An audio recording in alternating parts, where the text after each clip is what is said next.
Hi everyone, welcome to the first episode of e3Scott's Park Jet ATIS, or then this one will be ATIS Information Alpha. So essentially ATIS, A-T-I-S, I'll just read off the verbatim definition, is a continuous broadcast of recorded aeronautical information in busier terminal areas, i.e. airports and their immediate surroundings. So anyway, in my Air Force career I did some air traffic control, couple of air traffic control postings, assignments, and one of the main things we always had to do in the control tower was keep the ATIS current. So we would record a message which would include the time, the weather, and they would all be alphabetized. Airport conditions, anything that would affect airplanes departing or arriving at the base or at the airfield. So the pilots would check in with Comox Tower so-and-so with ATIS Information Alpha or whatever they had. So we knew that that way they had the information that they needed, and we didn't have to give them the whole spiel over and over again. So anyway, long story short, so I was inspired to start this series by Ground Control RC. You've heard me mention him many times. He does a series called the Pilot's Lounge, which I always look forward to watching because he he goes through sort of things that projects that he's been working on, status of those projects, as well as things that he might be looking at doing in the future. So thanks to Ground Control RC for the inspiration. I'll have links to all of his YouTube channel, Patreon, Facebook page down below for, I think that's a great idea. So that's kind of what I'm going to do here with my ATIS, if you want. Anyway, so this one will be probably a bit lengthy as I have a lot of little things to catch up on. I'm not going to be, certain things I still need to do separate in-depth videos, but I'll just touch on some of those briefly here. So, and there's not going to be sort of any once a month or anything like that. It'll be when I feel I've collected up enough things to warrant doing one of these videos. Okay, so this is going to be based on sort of an update of a video I did back in January. Did I do it in January? I can't remember. Far too many senior moments, as you're going to see here through some of the discussion. Anyway, I did it earlier in the year, sort of my product plan, product review plan of different products that I was looking at evaluating. So it'll be an update on that, as well as my my build plan, where we're sitting right now. That especially has just totally gone off the rails, and I apologize for seeming kind of flaky there. But anyway, I certain, based on my own what I want to do and the fun that I want to have, and also some necessity, that has definitely changed. Okay, so let's start off with the product reviews. Now, I don't have some of these things. I don't have right handy here because they're in airplanes, but one of the things that I was looking at reviewing was the GoTech GS9018 9-gram nylon gear servos. I used those in the Ground Control RC F22 Mini version 3. They're really good servos. They remind me so far in performance exactly the RC timer 9018. Surprisingly, they have the same nomenclature that I've been using for a long time. They're my go-to servos. Smooth, strong, no problems whatsoever. However, they are a bit more expensive than the RC timer servos by about $1.16 per servo. But anyway, they are good servos. The other servos that I had talked about evaluating are the Tower Pro 5-gram servos, the SG51R. I think I made a mistake when I did my F35 video. I'm actually using a pair of those as my rudder servos. So far they've been working out okay. They are much noisier than the RC Timer 5-gram servos I use, and are also again about 40 cents more expensive per servo than the RC Timer servos. Now, as I mentioned in that video, which I'll have linked down below, I picked those up, the GoTech and the Tower Pro, I picked those up from Banggood.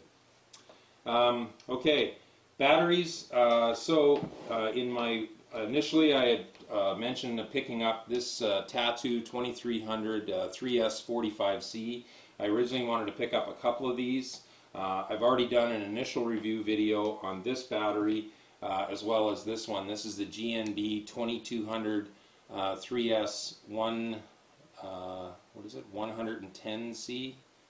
Yeah, 110C 220C burst. So I've been flying these for quite a while now. I have about 26 flights in them, so I'll be doing an update review video on these very soon. So far so good, 2 thumbs up, just really, really good batteries. Those have been working out really well. The 4S battery I had mentioned I was going to evaluate was the Tattoo Funfly 1550 4S 100C battery.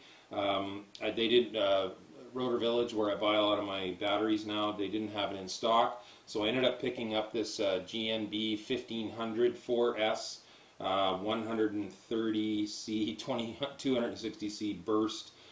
So I will later on in the year, when when Rotor Village has them in stock, and when I have the funds, I will pick up one of those Tattoo Funfly. That way I'll have 4. Right now I only have 3 4S batteries. That way I'll have 4 4S batteries to evaluate or to use. But so far this has been working out really, really well. I think I've done an initial impressions video. I have close to 10 flights on this battery now, and it's working out really, really well. Okay, speed controllers. This YEP 40 amp speed controller.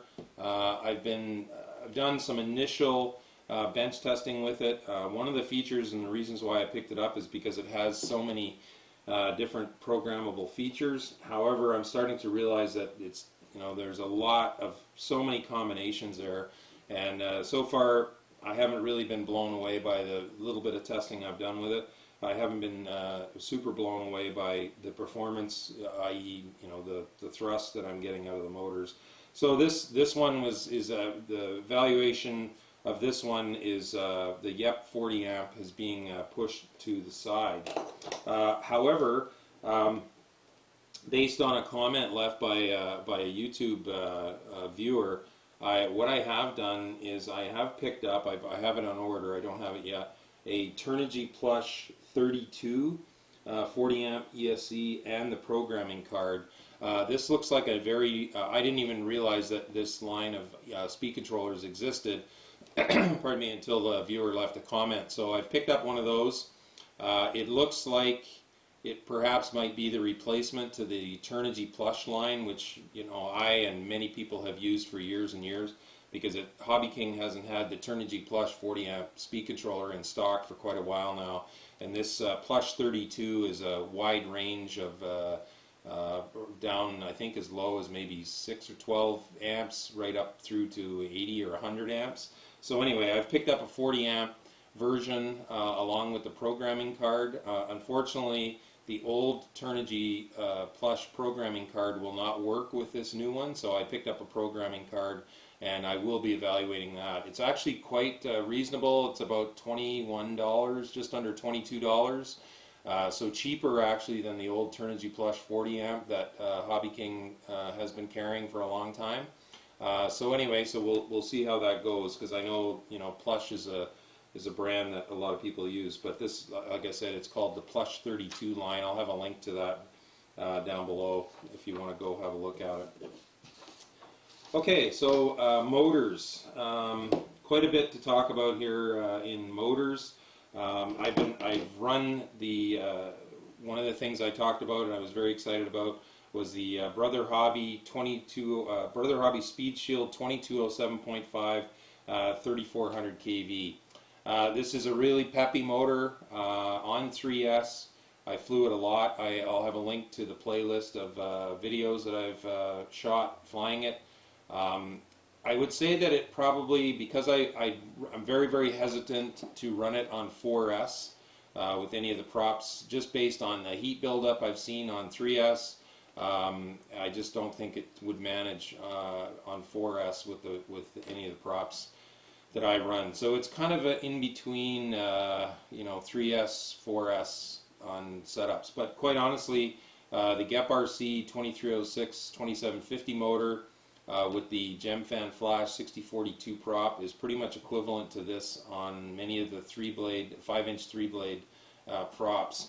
The other thing is, it's going to be very hard for you to see, but this one has, I think, about 75 or 80 flights on it, and I've started to notice a little sideways play in the bell. I've taken the screw off and retightened it and put some Loctite on there, but there is a little bit of play that's starting on that, so I'm a little bit concerned about that.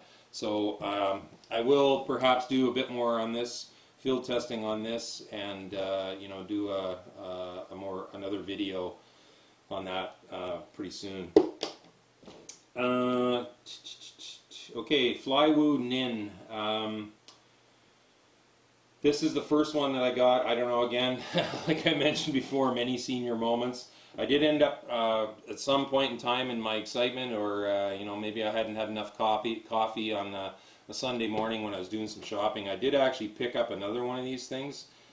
Maybe it was on sale, I can't remember. This is the initial one. I've got some pictures on the video that I shot. This was a real disappointment. I got 2 flights out of it, and the stator is, it's really discolored, and the motor is just not running properly. So eventually I may try this one.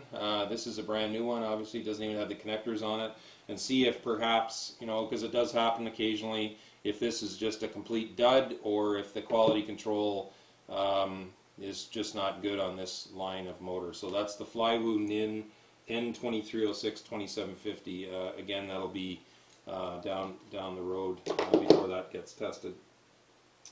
The iFlight Jing or Sing, depending on how you, I have done flight tests, just some initial flight testing, bench testing, and flight testing. These are both 2750 kV motors.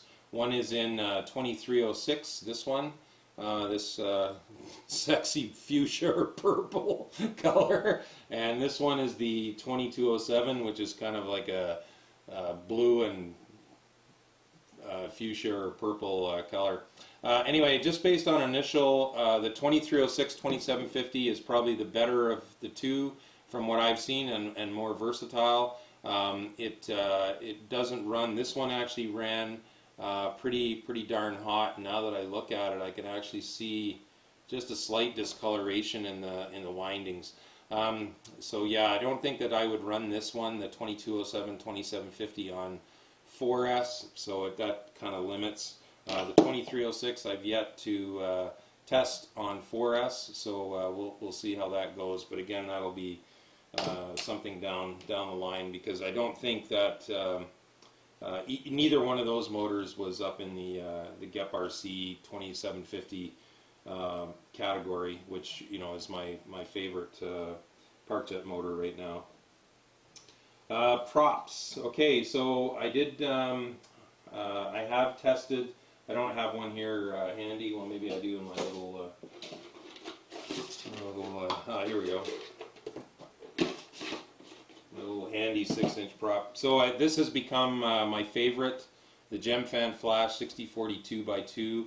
This has become my favorite 6-inch 3-blade prop or 2-blade prop on 3S. I'll have a link to a video down below. So yeah, very pleased with this prop, and I tested it on a wide range of motors.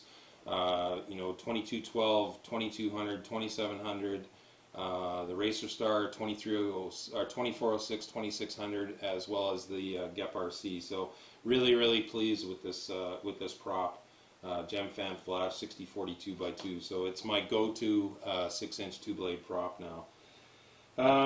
Okay, I finished up my full evaluation of I would go broke trying to experiment with every 5-inch 3-blade quad prop. I recently did a video discussing all the ones that I tested, and my 2 favorites that came out Overall, probably for the most versatility on both 3S and 4S. Gemfan Hurricane 51 $4.99. Just super pleased with this prop. And for that extra little bit of pop and power and speed on 4S, the Azure Power 5150 carbon prop. So yeah, so if you want to go watch that video, you can you can see more details on the props that I did evaluate. Also, I'll have a link to the thread that I maintain on the RC Powers forum about all the quad motor, battery, speed controller testing that I've done over more than a year and a half now, close to 2 years, I think. Okay, now this is in the lessons learned category. After in a recent video, talking about how super impressed I am with the GEP RC 2306-2750.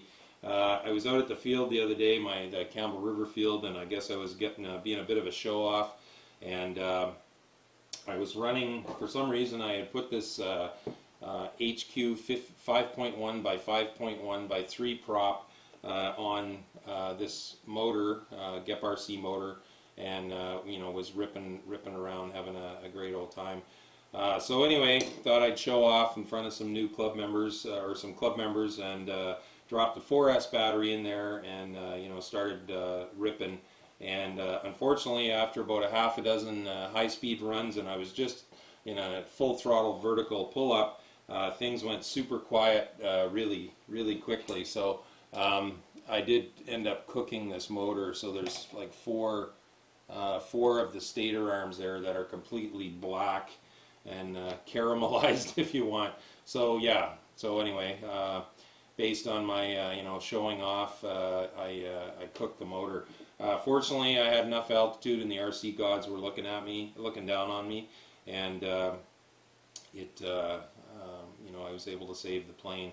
So I have found, I think, this motor and prop, when I bench tested them, pulled 67 amps, which is why I didn't purposely ever test it, because I was worried about that. So again, another senior moment, I cooked the motor. So I would not recommend this HQ 5.1 by 5.1 by 3 prop on the GEP RC 2306-2750 motor, or things will go bad really quick. But hey, anyway, like I said, the plane survived, and lesson learned there. All right, so let's move on to my build plan. Excuse me. So again, I apologize for being kind of a bit flaky with this thing. I changed it once within the first month after I had talked about it. I'll have that video linked down below if you wanted to see what the original build plan was. But anyway, this has gone completely off the rails, partially because I can't seem to make up my mind, and some of it by necessity. I still plan on doing the step-by-step intermediate build series, build video series, but more on that later, because I've changed my mind, and I'm hoping, I'm looking for what your inputs might be there as I talk about that. So I built, just kind of on a whim, because I've been following the United States Air Force F-35A demo team on social media, and was really, super impressed. So I thought, yeah, why not? I have an F-35 in my hangar again. Very first Park Jet I ever built actually was the RC Powers F-35 version 2. So come a long way since then in the space of 7 years. So anyway, I'll have the link to the video down below on because of some decisions that I made in some modifications that I wanted to make to that airplane. It caused me a few issues, and I worked through those. So I have a link to that table talk video on that down below. All right, so based on how well I've seen some of my planes flying with 5-inch 3-bladed quad props like this one, I've decided to build a plane from the ground up specifically for a 5-inch prop. I actually chose the iconic, I've already got the wing plate cut out, RC Powers F-18 version 3. This is a very significant airplane in my Park Jet development. So I thought, and it also takes modifications really well. I'll have a link to my playlist on the F-18 version 3 down below. I did a very extensive video on some mods that I made to it, some of which are going to carry over to this one. So I have downsized it considerably. It's going to have, normally would have a 30-inch wingspan, and mine is going to have a 25.5-inch wingspan. So more to come on that.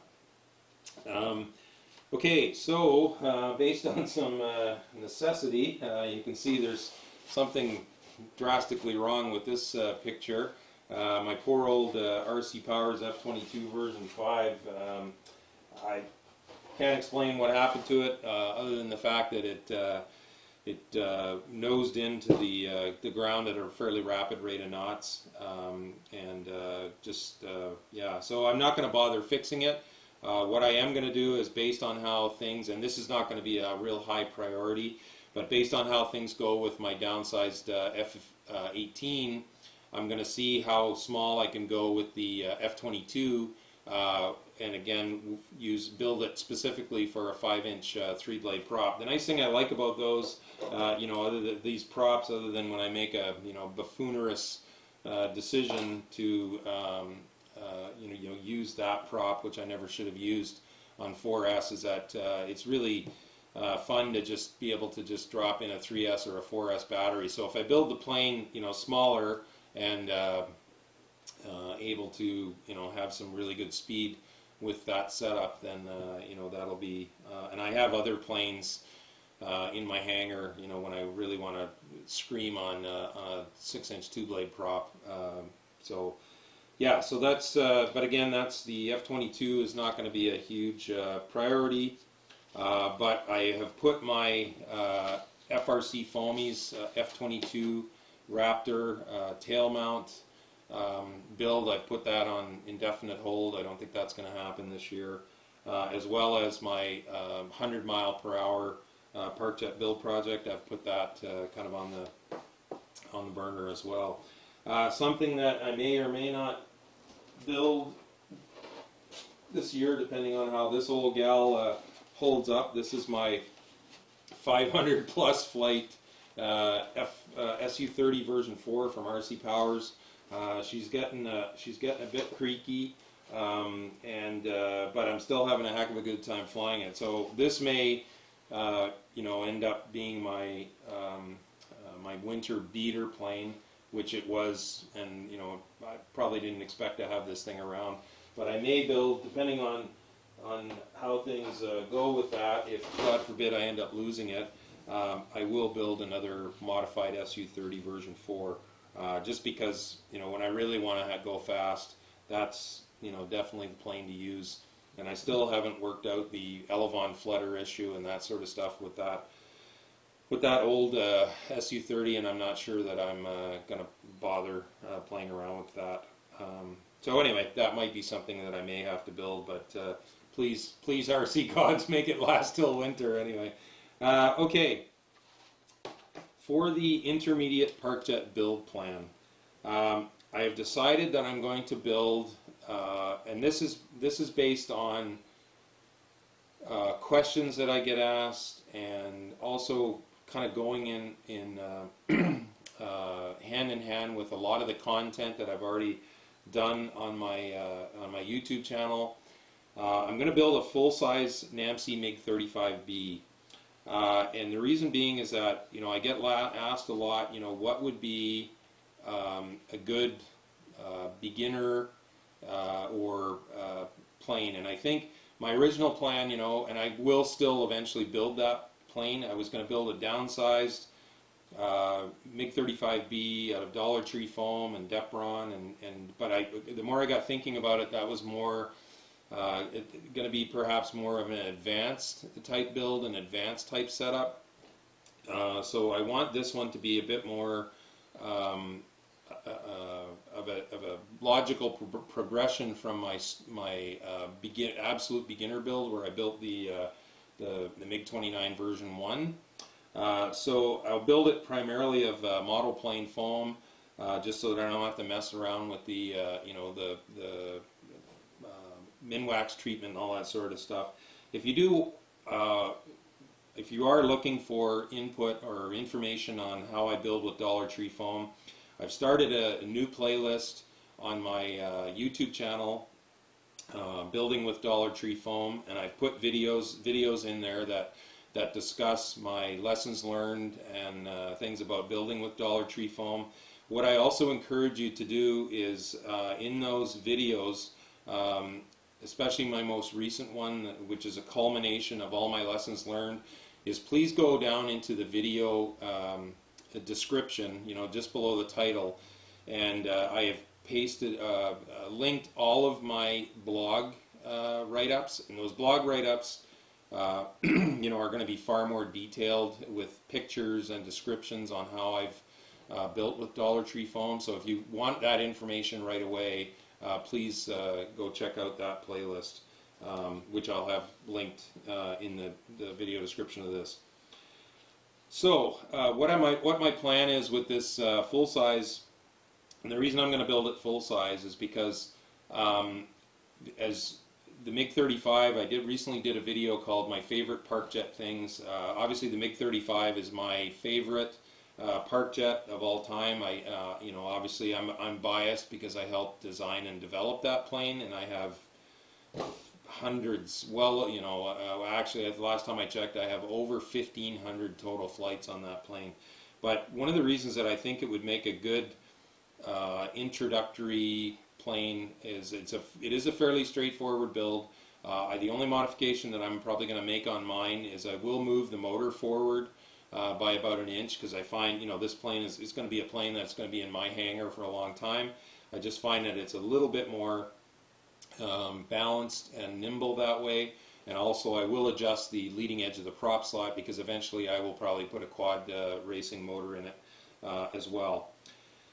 So what I'm going to do there is I'll start off with a 2212, 2200 motor setup, the Park Jet workhorse, which I think is, if you're really new to Park Jets, is just one of the best setups that you can get. And then we'll kind of go through maybe if you want to go from that to a quad motor, maybe the Racer Star 2406, 2600, which I think is a great budget, versatile motor, and we'll go through the setup and all that sort of stuff, and also show you the main build techniques that I use when I'm building a score and fold plane.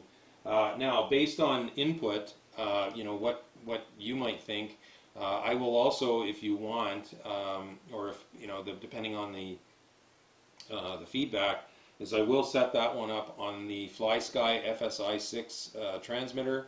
I've done a complete series on that. I just can't say enough. I'm super impressed with how capable and versatile that transmitter is, and how inexpensive it is. So if you want to see me set that up on the FlySky FSI-6 transmitter setup, please leave a comment down below, and that's the way that I will go. So there we go, folks. There's pretty much ATIS information alpha. Please encourage you, leave comments down below if you think that this will be a good series. Like I said, it's not going to be something that I'm going to sit down and do once a month. I mean, they may happen more often than that, or less frequently than that, depending on the updates that I want to provide you. And like I said, if you're interested, just let me know if you're interested in this sort of stuff. If you kind of know what's going on in my flaky at times brain, or if I've been having senior moments, I'm like whatever that movie is, Squirrel, and I run and I see something else shiny, something pops into my head. But anyway, I hope to keep these up, so this will be ATIS information alpha, and it'll just continue on alphabetically. And again, let me know if you have any inputs on that intermediate build, Park Jet build idea. I personally think that that's the best way to go, and I will eventually, as I mentioned, build the one with out of Dollar Tree foam, but that will be more advanced build techniques. more advanced setups where I'll go through, probably setting that one up with flapper-ons, spoiler-ons, all of that sort of stuff. So thanks as always for watching. Always appreciated, and your comments and support are so very much appreciated. It just keeps me motivated to share my journey and share the lessons that I've learned, good, bad, or indifferent. So blue skies, calm winds to everyone. Park Jet noise, the other sound of freedom, baby. Take care.